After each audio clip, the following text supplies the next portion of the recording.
Welcome back, friends. We've got an exciting project for you. We decided to do a homage to our very first project from April 12th, 2020, which was a planter box. And we decided to do a similar style planter box, but add a little bit of flair with the picket fence here. So hopefully it was worth the wait. We apologize for missing last month. That's the very first time we have missed a distribution, but we had some mechanical issues with our equipment that was just not feasible to get done in time with all the other programming we had going on. So this is the project. Let's jump into how to put it together. You're going to pick up your package. When you pick up your package, separately there will be these pots available. Now you don't have to take these. You can use your own. They're just little plastic pots. What you might want to do is either put something under them, put some tape in there to keep dirt and water from coming through into your nice finished project. But I'm gonna set these aside for now, and we're gonna open up this bag and see what all we've got. So, let's see. We have got 1, 2, 3, 4, 5 pieces. So, what you've got here is you've got your base. Had a little dust on it, got rid of that. You've got your base, and you'll notice that the grooves are not even all the way around. One side is thinner and also farther set back. That is the front. So I'm gonna face that towards me for right now. We've got these two rectangular blocks. These are the sides. We've got this picket fence piece. This is the front. And then we've got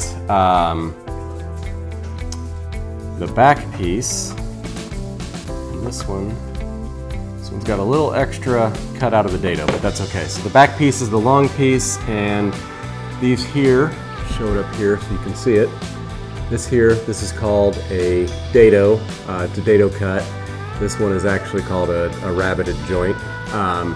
But what we're gonna do is those are gonna face the front, the indentation, because that's where the side piece is going to stick in there. So the first thing we're gonna do, and take a look at this, see if I need to do anything. I don't. No sharp edges or anything to worry about here. We'll take a look at this piece and decide what I want to be top and bottom. It doesn't really matter, especially since I'm going to paint it. The way this is going to work is these are all going to fit into these grooves. Some may be tighter than others. We've talked about this before, there are differences sometimes in the thickness of the plywood, even though it's all labeled the same. Sometimes there's just minor differences that can throw things off one way or the other when it comes to these grooves. Now this one fit together very nicely and very easily. I'm going to decide on a nice front and put that in there. Okay, so this one all fits together well. I'm going to take it apart so that you can see what we're going to do. You may need a mallet or a hammer. I clearly don't need one on this. And then you're going to need some glue. We tried to make this one very simple and very straightforward, just as a continue the theme of throwback to the original project that got us all started.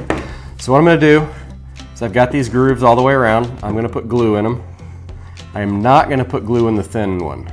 It doesn't matter. You can,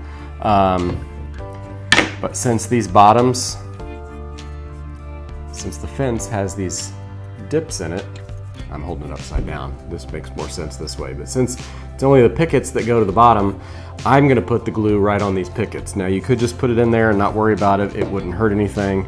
But I'm going to do it this way. So I'm going to take my back piece and I'm going to put that in first. It's really the first piece that needs to go in. And I'm going to put some glue right here on these rabbited joints. Now you don't have to. You could also put them on the side pieces here, and I'll show you that when we put that together. I'm going to fit this in. Now remember, the rabbited joints need to face open towards the front.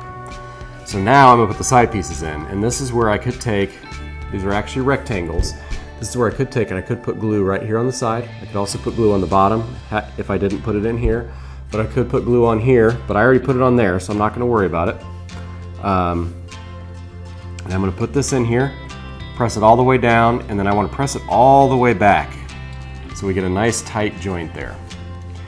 Now, I'm gonna do the same thing on the other side. Again, I've already got the glue there, but I'll show you. If I was gonna do it, I would just put glue right there, put it right in there, and push that down, squeeze it back, make sure it's all in where I want it. Now, several ways to do this. We already talked, you can put glue in that crack. You can also put glue straight on here. You can put glue on here where the fence is going to meet the mating surface, or you could put it right here on the back of the fence. I'm gonna just put my glue right here on the fence. And then, so that's the bottoms. And we're gonna do there and there on the ends of the fence where it's touching the end pieces, the side pieces, the ends of the side. And push that down in there. And that's all we have. Now, what I'm gonna do is I'm gonna take some tape and I'm gonna tape this together. We're gonna use tape as a clamp. I've got masking tape. You could use any kind of tape you want. I like masking tape because it goes on and comes off easy. And all I'm gonna do is I'm gonna tear a piece off that's long enough to go over the side and wrap around. And what I'm gonna do is I'm gonna start on the front. This doesn't matter. I'm gonna start on that front piece. And as I pull it around, I'm gonna pull it tight to make sure that joint stays tight. Come around like that. Do the same thing on the other side. Show you this again. It's already coming off. Put that on there, stick it on nice and tight. And this side came off while I was doing that. Get it rubbed on there really well. Now I'm gonna pull this tight towards me and all the way around. I'm gonna make sure that's on there well, and I'm gonna leave that while the glue dries. The other thing you could do, you could run nails in there, you could run screws in there. I wanted to keep it simple, and the other thing I could do is I could set it on the edge of the table here, and I could put a weight on here. But there's a lot of ways to solve this problem, but now that you've got it like that, you paint it, decorate it, and drop a couple pots in here, and you're good to go. So I hope you enjoy this project. Again, this was inspired by our very first project from April 12th of 2020, which was a very simple planter.